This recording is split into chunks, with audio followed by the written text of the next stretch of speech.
In the heart of the sprawling Argus station, a joint research outpost perched on the edge of an unexplored star system, tensions were as common as the sound of humming generators. Humans and various alien species worked side by side, though worked was often a generous term. It was more like cautious coexistence. While humanity's admission to the greater galactic community was still fresh, not everyone in that community saw it as an achievement. For Dr. Zalis, a seasoned scientist from the Isolan Accord, humans were an anomaly. Clever, yes, but reckless, emotional, and irritatingly persistent. Zalis stood at a console, her long, spindly fingers dancing across the interface as she calibrated a series of containment fields. Her bright yellow eyes narrowed in concentration. She didn't even look up as a voice from the doorway cut through the hum of machinery. "You know, you could at least pretend you like working with us," said Arlen Grant, stepping inside. He was tall and sturdy, his jumpsuit smudged with grease from the maintenance bay. His broad grin was equal parts charm and provocation. "Maybe even throw in a good morning. Just once." Zalis sighed. "Good morning," she said flatly. "Now, would you kindly leave me to my work?" "Can't do that," Arlen replied, leaning against the wall. "I'm the one who has to install the upgraded emitters once you're done tweaking them.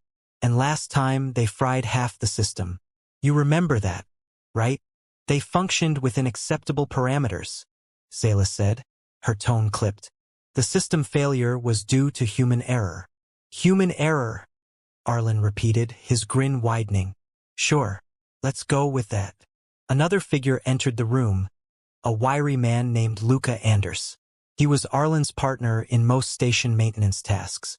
Luca gave a small wave, his sharp features hinting at a quiet intensity. "Morning," he said. "Is she giving you the human error speech again?" "Of course," Arlen replied. "It's her favorite."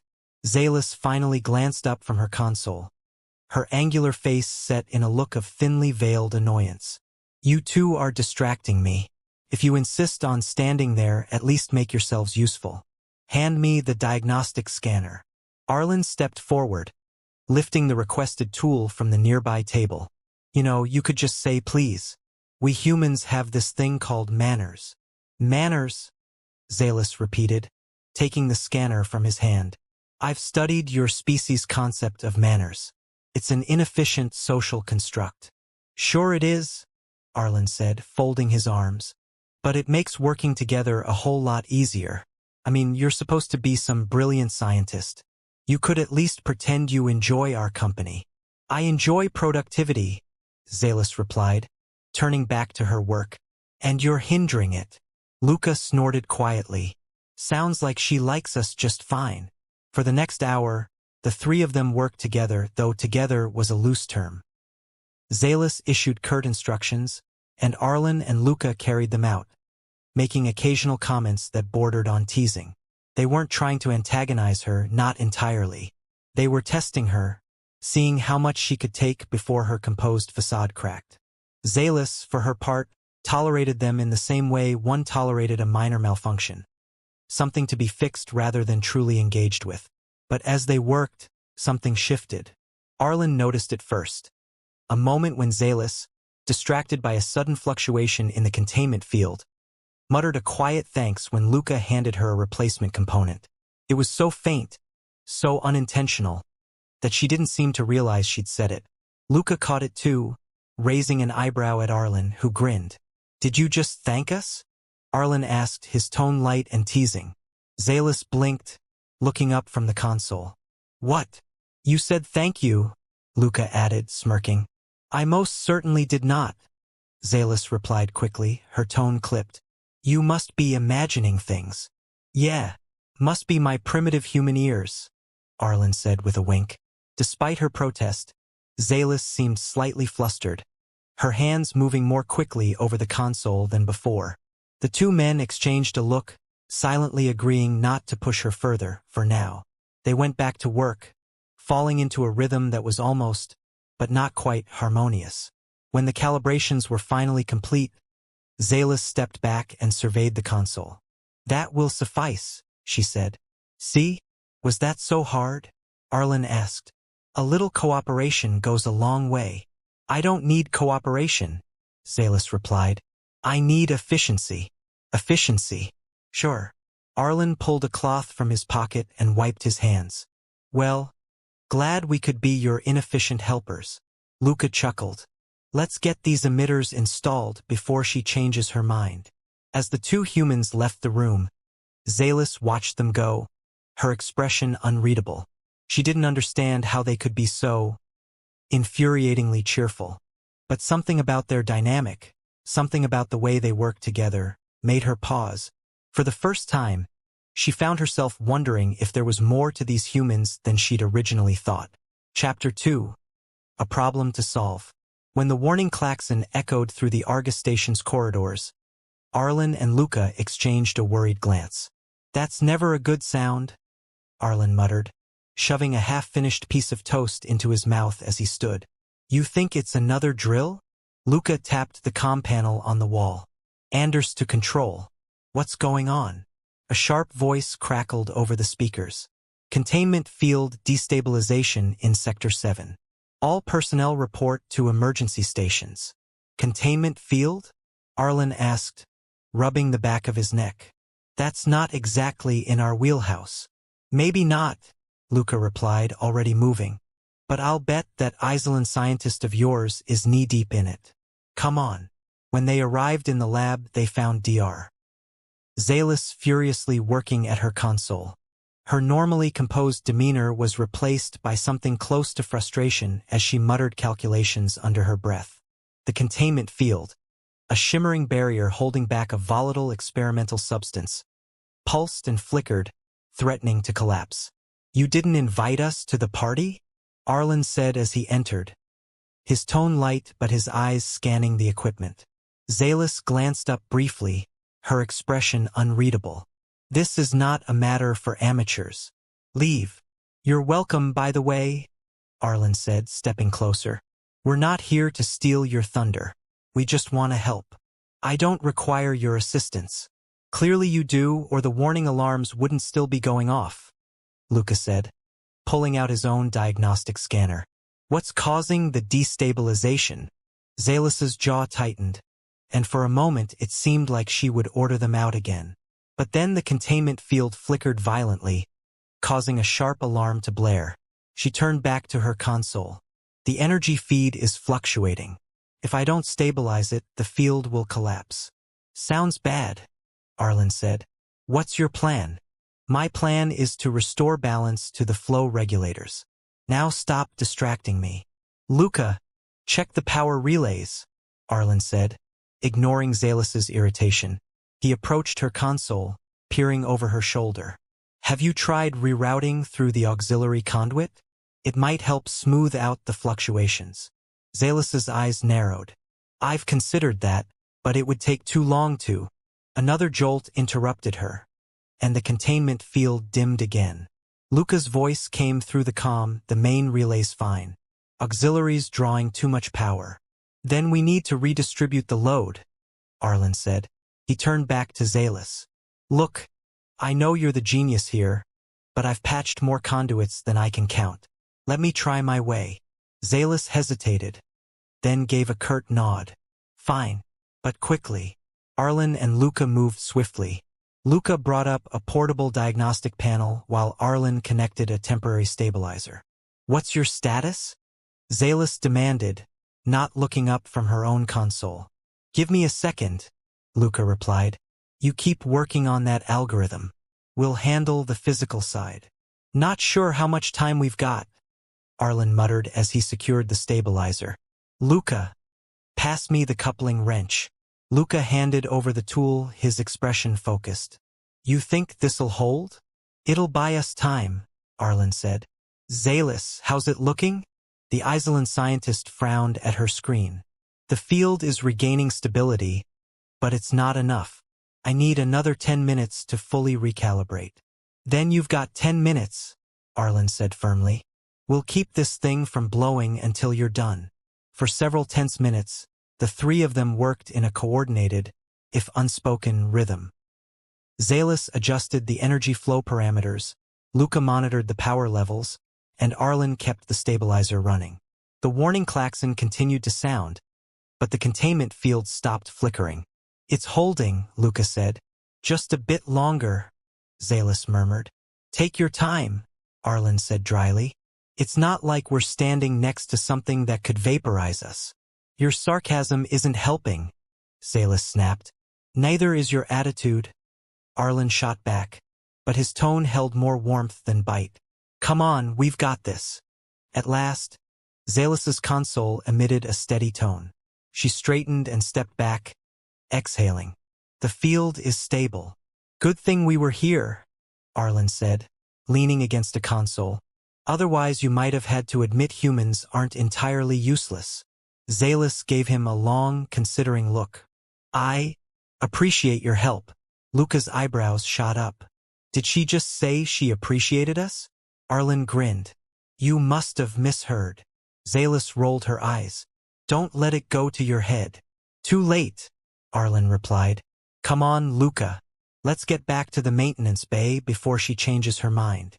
As the two men left, Zalis returned to her console.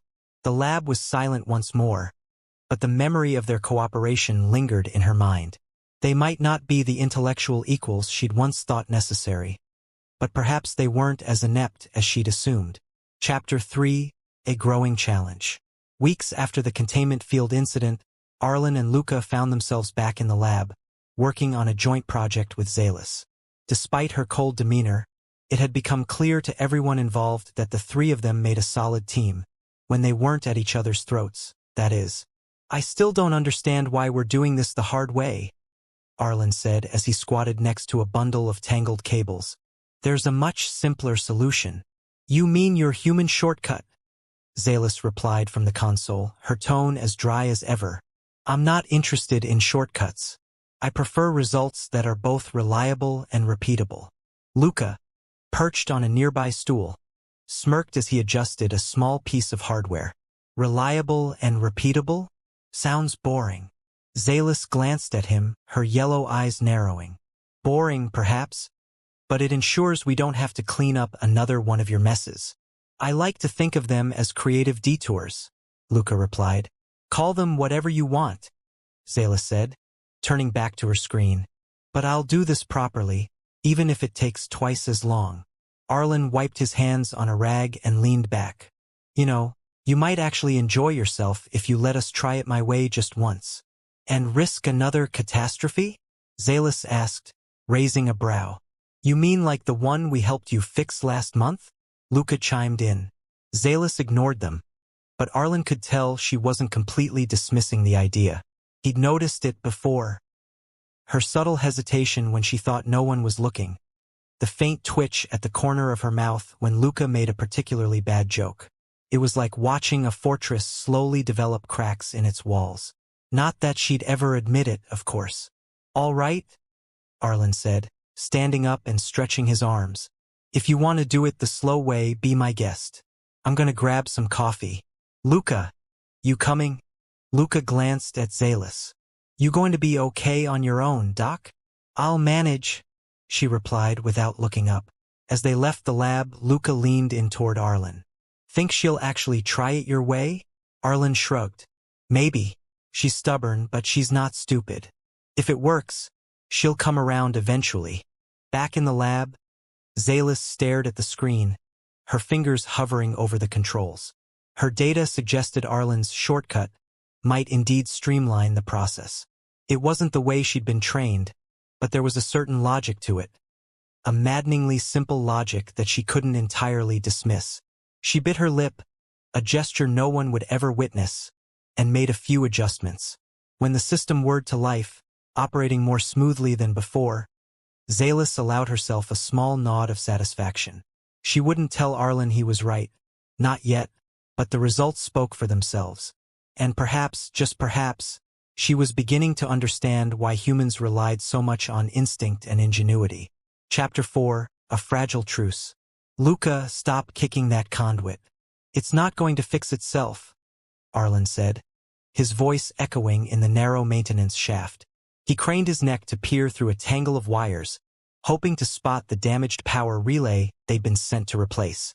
Zalis is going to tear into us if we don't get this done before she starts the system check. Luca crossed his arms and leaned against the wall. Oh, she'll tear into us no matter what. The woman's made of criticism. Arlen chuckled. True, but I'd rather not give her an excuse. Hand me that voltage reader, will you?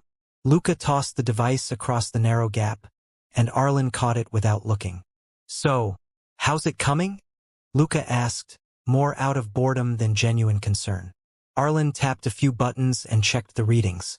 Looks like the relay's not getting enough power. Could be a blown fuse further down the line. We'll have to track it. Luca groaned. Why is it always the worst possible scenario with these jobs? Just once? I'd like it to be an easy fix. You and me both. Arlen shimmied further into the shaft, his boots scraping against the metal floor. Check the junction behind you. See if it's loose. Luca knelt and pried open the panel. I still think we should have had Zalis out here with us. This is more her territory. You really think she'd crawl through these vents with us? Arlen laughed. She'd probably try to reconfigure the entire station before getting her hands dirty. She would. Luca agreed, but his tone was lighter. Still, you have to admit she's got the brains. And she's getting better at listening. Arlen paused, his hands mid-adjustment. You think so? Sure. I mean, she still treats us like we're in grade school. But I catch her thinking about what we say now. She's not as quick to brush it off. Arlen grinned. Maybe she's just realizing how amazing we are. Sure. Let's go with that, Luca said with a smirk. Hey, what's going on back there? Zalis's voice suddenly crackled through their comms. I need that relay repaired immediately. We're working on it, Doc, Arlen replied. Give us a few more minutes. That's what you said 10 minutes ago, she snapped. I'm running out of patience. Luca sighed. Yup. There's the criticism. Hang tight, Arlen muttered to Luca, then switched to the comm. Almost there. We just need to replace one more fuse. Then hurry, Zalis said, her tone sharp as ever. The line clicked off. She's so pleasant, Luca deadpanned. You're just mad she doesn't fawn over your every move? Arlen teased, finally finding the offending fuse. Got it. Pass me the replacement. Luca handed over the part, and within a few minutes, the relay hummed back to life. Okay, Arlen said, flipping his comm back on. It's up and running. You're good to go. You've restored power? Zalis asked. Yes, Dr. Zalis, we've restored power, Arlen said with mock gravity. Do we get a gold star now? There was a long pause, and for a moment Arlen thought the line had gone dead. Then Zalis replied, No, but I'll consider not reprimanding you for taking so long. Is that your way of saying thank you? Luca asked, a grin in his voice. Don't push your luck, Zalis replied. Back in the main control room, Zalis stood at her console, staring at the stabilizing readouts. She could have handled the repairs herself, she was confident of that, but having the humans deal with the physical side of things freed her to focus on the bigger picture. That's all it was, a division of labor, nothing more. And yet, as she watched the system stabilize, she found herself thinking about Arlen's persistence and Luca's wit. They weren't as refined, as methodical as she was, but they had a strange way of getting results. It wasn't just their techniques that intrigued her, but their attitudes, their camaraderie. She tapped her comm. The system is stable. Return to the lab for final diagnostics. Got it? Arlen's voice came back, tinged with his usual cheer. As the line went silent, Zalis couldn't help but feel a flicker of curiosity. She had always considered herself above the station's human contingent. Smarter, more advanced, more disciplined. But Arlen and Luca had a way of surprising her. She wasn't ready to admit they were equals, but she was starting to wonder if she'd underestimated them. When Arlen and Luca returned to the lab, she barely acknowledged them, focusing instead on her screen. Run the final check on the secondary stabilizer, she said, not looking up. Sure thing, Arlen said easily, pulling up the diagnostic interface. See, Luca murmured. She's totally coming around. Coming around to what? Zalis asked, her tone sharp. To the fact that we're not so bad to have around, Luca said with a wink. Zalis straightened, meeting Luca's gaze. For a moment, she seemed on the verge of a retort, but instead, she turned back to her work. Just finish the diagnostics, she said. Arlen gave Luca a knowing look before continuing the task. The atmosphere had shifted just slightly. Zalis's guard wasn't fully down, but there was a crack in her icy exterior. The three of them worked in silence, but the unspoken truce that had begun weeks earlier was slowly solidifying. Chapter 5: Boundaries Blurred. It was late in the cycle when Arlen found himself back in the engineering bay, elbows deep in the guts of an old filtration unit. Luca sat nearby, flipping through a diagnostic report. The hum of machinery filled the air as the station's environmental systems ran their nightly checks. All in all, it was a quiet, uneventful evening. At least, until the door slid open and Dr. Zalis walked in. "Don't you people ever stop working?" she asked. Her tone caught somewhere between exasperation and curiosity. "Don't you ever stop judging us?" Arlen shot back, not looking up from his work. Zalis crossed her arms. "I was under the impression that humans enjoyed downtime. Yet every time I come here, you're tinkering with something." "Tinkering," Luca repeated, smirking. "It's called maintenance. You know, keeping things running so they don't explode." Zalis raised an eyebrow. "Explode?" "He's exaggerating," Arlen said, finally glancing her way. "What brings you down here, Doctor? Don't you have experiments to run?" "I completed them," she replied coolly. "I'm here because I need a new power coupling for the particle analyzer. Couplings in storage B." A glance at Zalis as she rummaged through the storage bins. She moved with the same precision she brought to her research, every action deliberate. When she found the coupling she needed, she held it up to the light, inspecting it for imperfections. "Everything okay?" Arlen asked, setting his tools aside. Zalis glanced at him, her expression unreadable. "It's sufficient." "High praise?" Luca murmured, earning a glance from Zalis that was neither annoyed nor amused, just mildly confused, as if she couldn't decide whether to respond or ignore him. "Why do you always do that?" she asked abruptly. "Do what?" Luca asked. "Make those comments," she said, her gaze shifting between the two men. Arlen shrugged. "It's called humor. Keeps things light." "Light?" Zalis repeated, as if testing the word. "You mean to say you make unnecessary remarks to entertain yourselves?" "Exactly," Luca said with a grin. Zalis shook her head slightly, as though she couldn't quite grasp the appeal. "It's inefficient." "Not everything has to be efficient," Arlen said. "Sometimes it's about making the work a little less miserable." "I don't find my work miserable," Zalis replied, her tone sharp. "No, you just find us miserable," Luca quipped. "I didn't say that," Zalis said quickly, then seemed to hesitate. "It's simply different." Arlen exchanged a glance with Luca. "Different how?" "Your methods," she said carefully. "Your attitudes. They're not what I'm used to." "Is that a bad thing?" Arlen asked. Zalis didn't answer immediately. Instead, she looked at the coupling in her hand, her yellow eyes narrowing in thought. Finally, she said, "It's unexpected." Luca snorted. "That's as close to a compliment as we're gonna get." "Don't push your luck," Zalis said, but there was a faint hint of something, amusement maybe, in her voice. "Well," Arlen said, standing up and wiping his hands on a rag, "if you're done analyzing our sense of humor, can I help you carry that back to the lab?" Zalis blinked, clearly surprised by the offer. "I'm capable of carrying it myself." "I know you are," Arlen said, "but it's polite to offer." For a moment it looked like she might refuse. Then, with a small nod, she said, "Very well."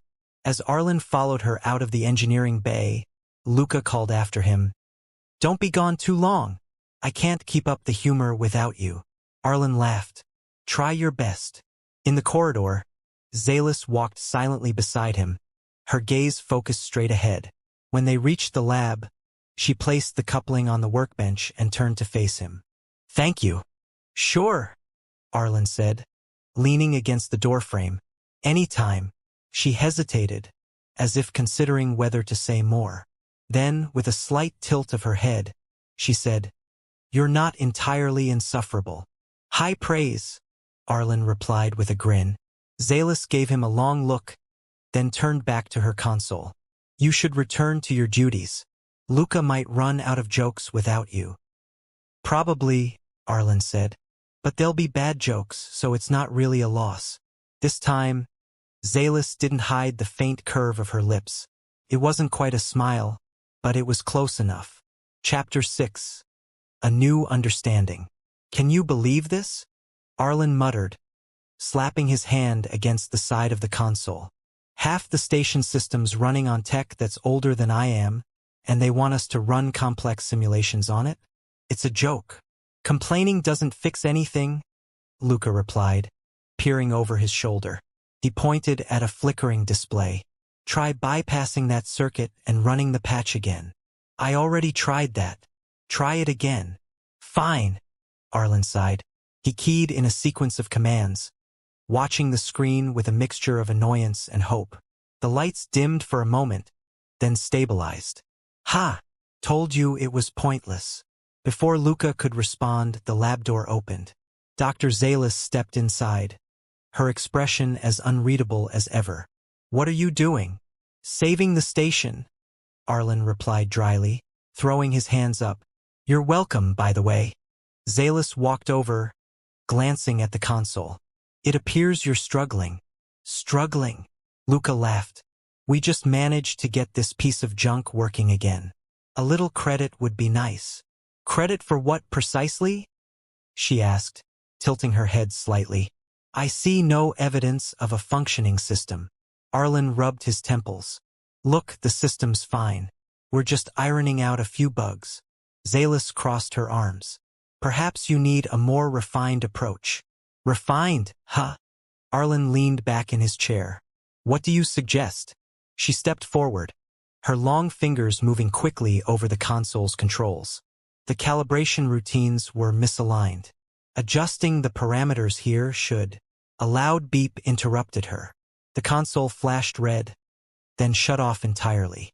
"Nice refined approach," Luca said, grinning. Zalis frowned, then straightened. "It appears the system is more delicate than I anticipated."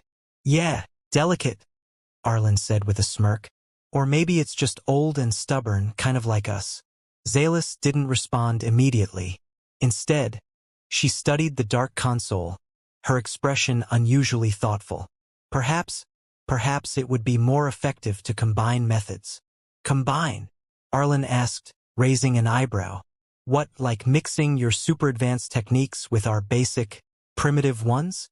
"Yes," Zalis replied, her voice calm and measured. "I believe your intuition and adaptability may complement my analytical approach." "Wow," Luca said, his grin widening. "Did we just get a compliment?" "It's not a compliment," Zalis said quickly. "It's a practical observation." Arlen shrugged. "Hey, I'll take it. So, what's the plan, Doc?" "Plan?" Zalis looked at him with a hint of confusion.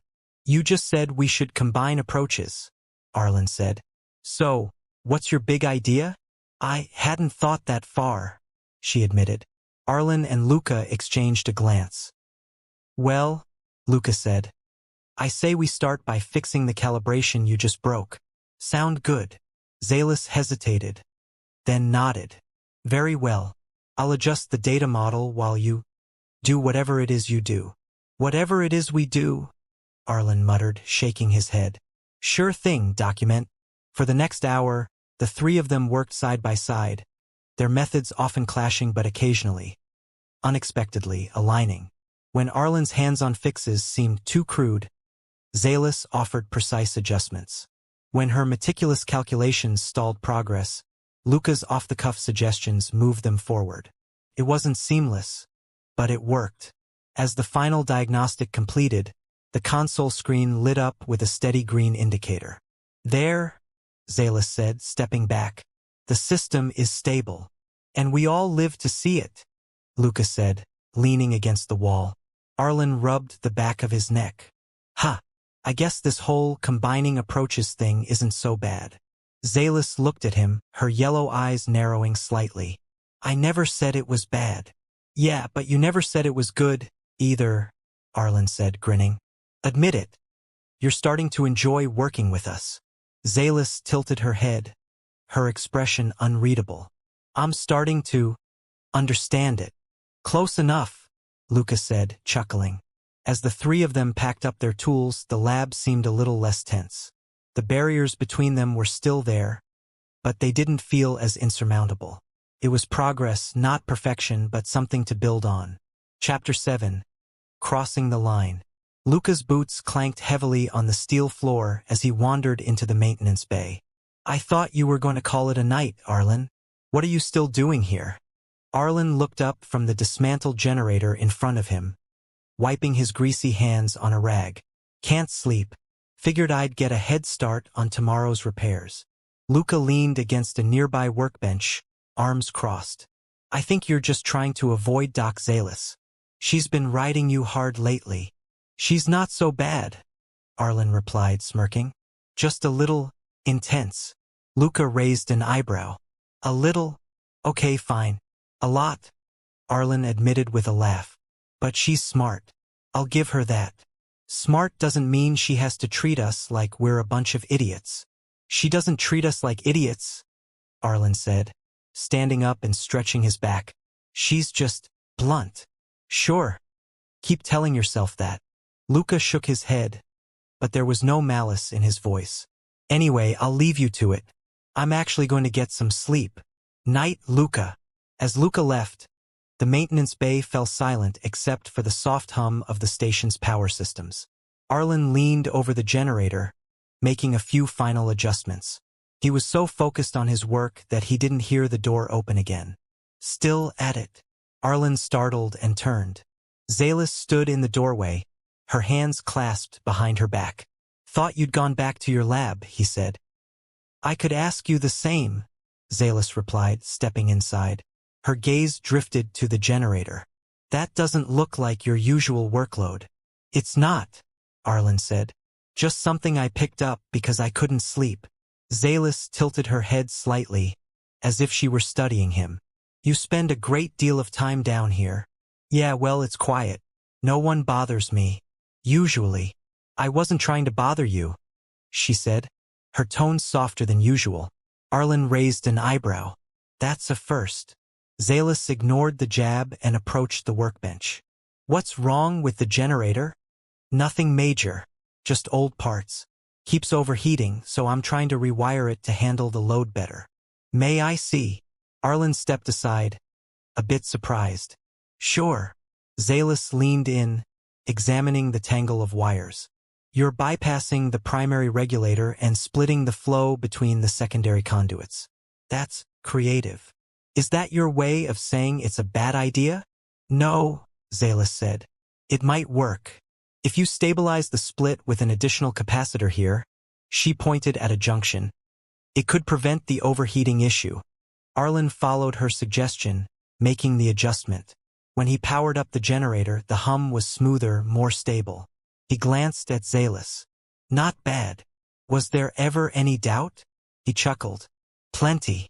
For a moment, they stood in comfortable silence, the generator quietly humming between them. Arlen finally broke the stillness. You really think we're that primitive, don't you? Zalis looked at him, her expression unreadable. Primitive is a relative term. That's not an answer. It's the truth, she said. You approach problems differently than my people do. Sometimes your methods are... She hesitated. Inefficient. Gee, thanks. But, Zalis continued, I've come to see the value in your adaptability. Arlen leaned against the workbench. You mean you're starting to think we're not so bad after all? Zalis met his gaze, her yellow eyes thoughtful. Perhaps. Arlen smiled. I'll take it. They fell into another stretch of silence. But this time it felt less tense, more natural. Arlen noticed the way Zalis's gaze lingered on the generator, as if she was still mulling over their earlier conversation. He wasn't sure why, but he found himself saying, You know, you're not so bad yourself. Once you get past the whole "I'm better than you" vibe. Zalis blinked, clearly caught off guard. I don't have a vibe. Sure you don't. Arlen grinned. For a moment, she looked as if she might argue. Instead, she stepped back and straightened. Thank you for letting me assist. I should return to my lab. Anytime, Arlen said, watching her as she walked away. He couldn't quite explain it, but something felt different. Maybe it was the way she hadn't immediately dismissed his work. Maybe it was the way she'd actually helped instead of criticized. Whatever it was, it left him wondering what other surprises she had in store. Chapter 8. A New Beginning.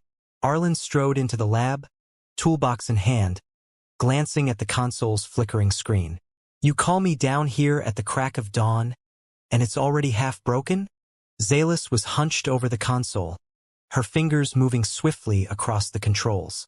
I don't recall saying it was half broken. I said it required your expertise. Luca appeared from behind a stack of crates, stretching his arms. That's her way of saying, I messed it up and need someone to fix it. Zalis turned to him, her gaze sharp. I did not mess it up. The system's functionality has merely degraded over time. Arlen set the toolbox on the bench. Whatever you say, document. Just tell me what's wrong. The stabilizers are no longer holding the particle streams at a consistent energy level, Zalis explained. I attempted recalibration, but the fluctuations persist. It may be an issue with the power conduits. Which means climbing into the maintenance shaft again, Luca said with a grimace. Good thing I brought you along, Arlen said with a grin. I'll take the conduit on this side. You check the secondary relay. As they got to work, Zalis hovered nearby, observing their progress. Luca wiggled into the cramped shaft, his voice muffled. You know, for a state-of-the-art research station, we sure spend a lot of time patching up old tech. It's called being resourceful, Arlen replied, pulling out a diagnostic scanner. If we waited around for brand new parts, we'd be stuck twiddling our thumbs. Or listening to Zalis tell us how inefficient we are, Luca said, his laugh echoing through the shaft. Zalis frowned. I have never accused you of being inefficient. I have merely pointed out that your methods lack a certain precision. Precision, huh? Arlen adjusted a cable, his tone light. What about that time you accidentally shorted the containment field? That was not an accident, Zalis said, standing a little straighter. It was a calculated risk. Arlen chuckled. Call it what you want, but it still fried half the circuit board. Luca's head popped out from the shaft, a mischievous grin on his face. Hey, at least she owns up to it. I said no such thing, Zalis retorted. Now, have you found the issue yet? Almost, Arlen said, focused on the scanner. After a moment, he adjusted a few connections and smiled. Got it. The relay was out of sync. It should hold steady now. Good, Zalis said. Reinitialize the stabilizers, and let's run another test. Once the equipment was powered back up, the console screen steadied, its readouts showing normal energy levels. Arlen leaned against the bench, wiping his hands. Looks like we're good. Luca climbed out of the shaft, dusting himself off. Nice teamwork. Zalis glanced at the stable readout, then at Arlen and Luca. Your work was satisfactory. Satisfactory, Luca said with mock offense. Come on, document. We saved the day. Can't we get something better than satisfactory? Zalis hesitated, her lips pressing into a thin line. Then, in a softer tone, she said, It was well done. I appreciate your efforts. Arlen raised an eyebrow. Did we just hear a compliment? Luca grinned. Mark this day on the calendar. Zalis said something nice. The corners of Zalis's mouth twitched, almost imperceptibly. Don't expect it to become a habit. Too late, Luca said with a laugh. I'm writing it down. As the three of them put away their tools, the atmosphere felt lighter. The tension that had once hung over the lab seemed to have eased, replaced by a quiet camaraderie. They weren't just colleagues forced to work together anymore. They were a team, each bringing something valuable to the table. When the equipment was stowed, Zalis turned to Arlen and Luca. I have another project scheduled for tomorrow. I'd appreciate your assistance again. Arlen smirked. Is that another compliment? It's a request, Zalis said, but there was a faint warmth in her voice. Sure, Doc, Luca replied. We'll be here. As they left the lab, Arlen glanced back at Zalis, who had already returned to her console. For the first time, he realized that their relationship had changed. They weren't just fixing equipment and running tests anymore. They were building something more, something that felt steady and real.